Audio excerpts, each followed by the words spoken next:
Channel 13 Eyewitness News. And that breaking news tonight, we're now learning more about the timeline of the murder of a mother and a 4-year-old son yesterday in Zionsville. This is the family also released a statement about the tragedy. That statement coming out within the last few minutes. Scott Swan is here now with more on this developing story.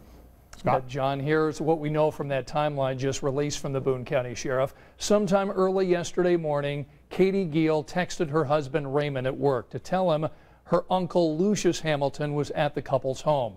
Raymond Gill then tries to call his wife back, but there's no answer at the house. Gill then accesses the security cameras inside the home and sees Lucius Hamilton still inside. Gill then rushes home and finds the bodies of his wife and son. Lucius Hamilton has already left, but his car is spotted leaving on an outdoor surveillance camera. Knowing who they're looking for, law enforcement tracked Hamilton to his job at Wabash College. He's been there and already left, now driving a school van. That's when they start tracking Hamilton and realize that he's checked into a Hilton here in downtown Indianapolis. After the SWAT team arrives, 2 shots come from Hamilton's room where he killed himself. Moments ago, the victim's family released this statement. It says, in part, Katie and Raymond were my entire family, and the hole their loss leaves is unexplainable. We know that they are in God's watchful arms and ask for your prayers for our family. We appreciate all the condolences that we have received. The statement goes on to ask that they be given the respect and time to grieve that they deserve. Such a heartbreaking story. Andrea and John. All right, thank you, Scott. And the family also wants all of us to see new images tonight of the young boy and his mother. This is the investigation continues into what happened. Eyewitness News reporter Jeremy Broyen is at the Boone County Sheriff's Department tonight with the latest. Jeremy? John and Andrea, so many people are still struggling to understand how this could happen, and especially because such a young life was lost. Among those having a difficult time with this are very young friends and classmates who are forced to deal with tragedy. The pictures capture happy, loving moments in time.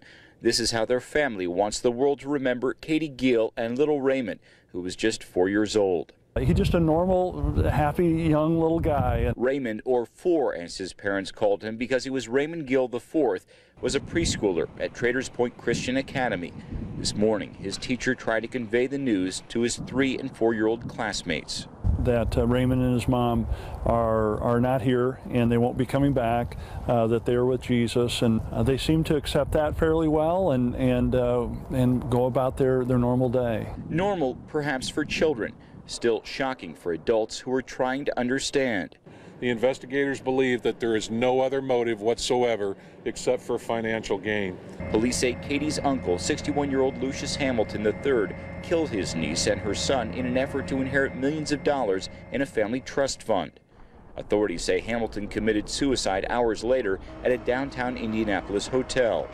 It's shocking. I mean, it's definitely sent a ripple through our community. The American Legion is preparing to help the Gill family since surviving husband and father Raymond III is a member of the Sons of the American Legion. We just want to let that family know that we're there for them and anything we can do, their family.